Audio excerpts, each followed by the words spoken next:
picked up as they go from the elevator, but the crew will have booties on their boots until they get to the outside the crew access arm and then take those off, and they go through the clean room. But that catches anything else. And then you can see there's like a little piece of Kapton tape over the hatch seal. So everything is protected to maintain the integrity of that hatch. And here they are coming to take a look at the rocket. That's right. There's Matt and Mike walking over to get a good look at their ride to space. And like we mentioned, it's hard to see because the helmet's heavy and not really melt to tilt backwards, so you got to kind of lean back. Yeah. And you can see he's bracing his chin, trying to tilt the helmet up. Taking a nice long look. And as you mentioned, the capsule is being used for the 5th time, but a brand new booster. And SpaceX has recline back. Pioneered the reuse of both the booster and the capsule, so pretty amazing with the... Yep, 5th time Dragon, 1st time Falcon 9 today. And now here they are. They're getting into an elevator that will take them up the launch tower.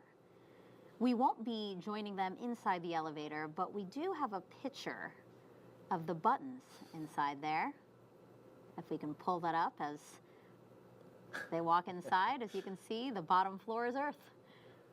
And where they'll be going to is space. Makes it very easy to know which button you have to push. Yeah, no confusion there, huh?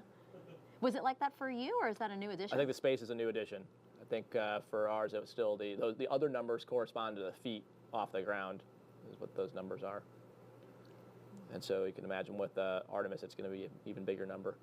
They actually come up here. There's actually kind of 2 floors. They come out here and then wrap around and go up another very short set of stairs that goes up to the actual level where the crew access arm is at. Mm-hmm. And you saw that since they're going into the clean room, you saw the Ninjas have the additional, they have the hoods on for their hair as well, like I mentioned. So 21, like we mentioned before, that's Denise who's the ASP. It's a little harder to tell that now that everyone's got the hoods on. That's why the numbers are probably really important. Yep. All right, so we have Matt and Mike walking up, like you said, a set of stairs. That'll bring them to the final level where they'll connect. Correct. To the crew Yep. And those yellow chevrons you see on the ground, if they have to egress, they don't actually have to go back down those stairs. There's slide wires that go from the top of the tower down to the ground, and so those chevrons are meant that if there's bad visual conditions, you can look down and know which way to go. So they'll be walking against it to get into the crew access arm. Yep. But if there were an emergency, they'd be going with the chevrons. Right. You can see over their right shoulder is the access arm, and then you can see Alexander and Jeanette down at the bottom of the elevator getting their time and their chance to take a look at the rocket. The rocket recline, and then we saw some waves from Alexander. Yeah, it's kind of a cool view with all the lights on it at night.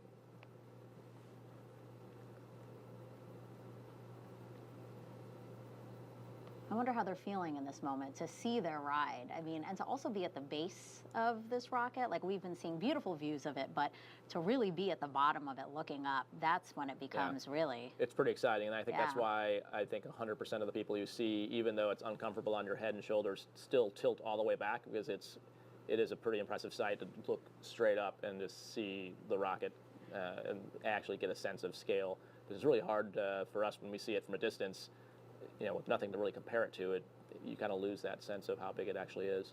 To the left side of your screen, that's a great shot from, again, our flight ops team here. That's a helicopter that's orbiting the pad right now, giving you that beautiful shot of Mike and Matt. They're making phone calls. Yep, so you can see in the left-hand picture is the view of where they're at on the pad arm, and the right side was the crew access arm, and on the right-hand view, you're seeing number 21, Denise, there operating the pad phone there for them to call to their family before they actually go into the crew access arm. Yeah, the mission specialists are about to catch up right now with Matt and Mike there. So this phone call, you mentioned that Denise helps them, and it's because of the gloves they're wearing, right, to dial? Yeah, exactly. It's and also, again, we're just super conservative about anything getting contaminated or touching anything. So, but yeah, it's mostly just because in the gloves, it's hard to actually, probably a high likelihood of misdialing, trying to dial a phone. And this is an opportunity maybe to call some of the folks that you did just see at Crew Walkout to say, hey, I made it, Right, but also others, yeah, right? it could be that. It could be people that maybe couldn't travel here for whatever reason, maybe aren't well enough to travel, but are still pretty important people in their life. So that's the other, I think, common thing that people might do.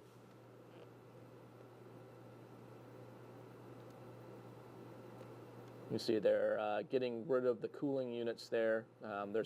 So they left them.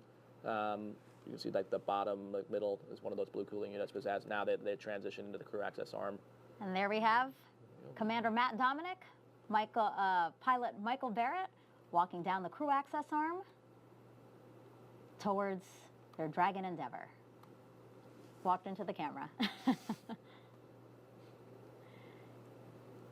Here they are now into that white room, like we were saying. So it looks like they are removing their gloves now.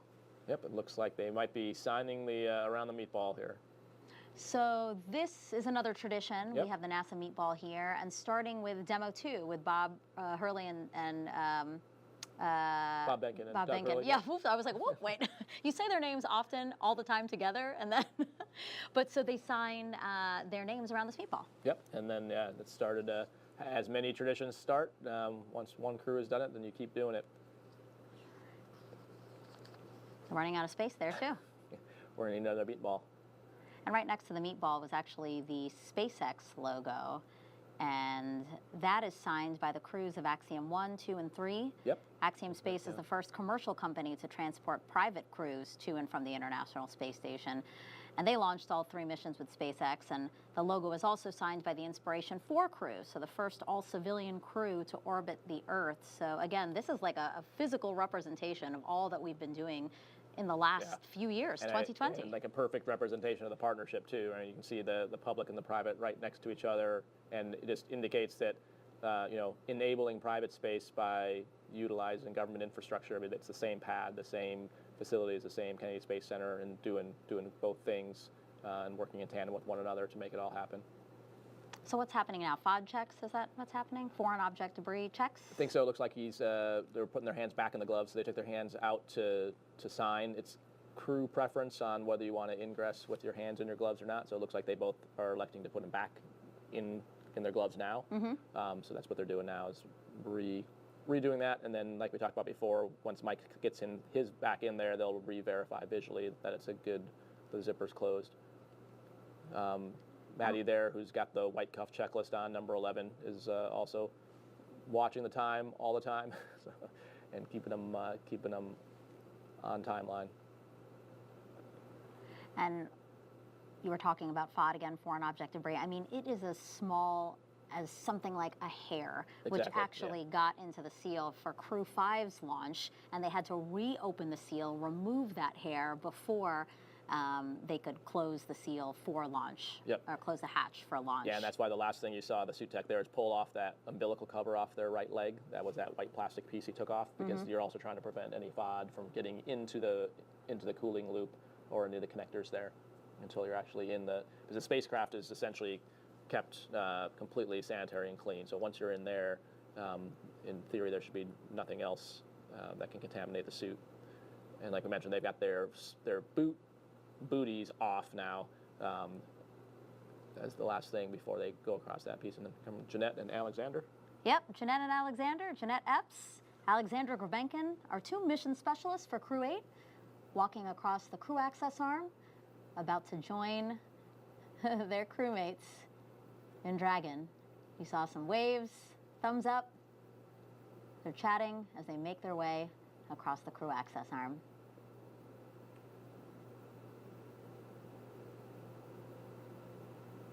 They'll do the signing of the meatball here while the other 2 are getting strapped in. Yeah, the other 2 are already both in. So we have Matt and Mike already inside Dragon. Going into Dragon, that's called ingressing. They just ingressed into Dragon. This crew is moving. It's better to be ahead than behind, that's for sure. Exactly. So that's Alexander signing right there. And now Jeanette. And you can see, like we alluded to earlier, like why they don't all four try to get in at the same time. In microgravity, it's easy to do because you've got the vertical and three-dimensional space you can use when you're not constrained by 1G. But here on the ground, trying to have four people and the suit techs and the hatch techs, all those people all in the same spot, it gets pretty crowded. Yeah, let's see. 1, 2, 3, 4, 5, 6, 7, 8. There's 8 people either in the capsule, at least 8 people, either in the capsule or in the White Room right now.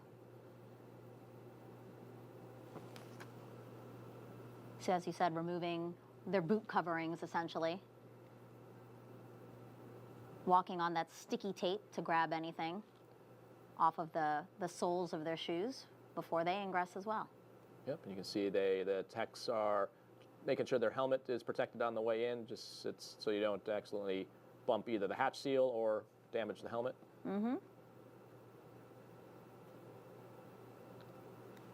How big of a space are we talking about? Can you give us an idea for how wide it is in there, Dragon? Inside the Dragon? Yeah.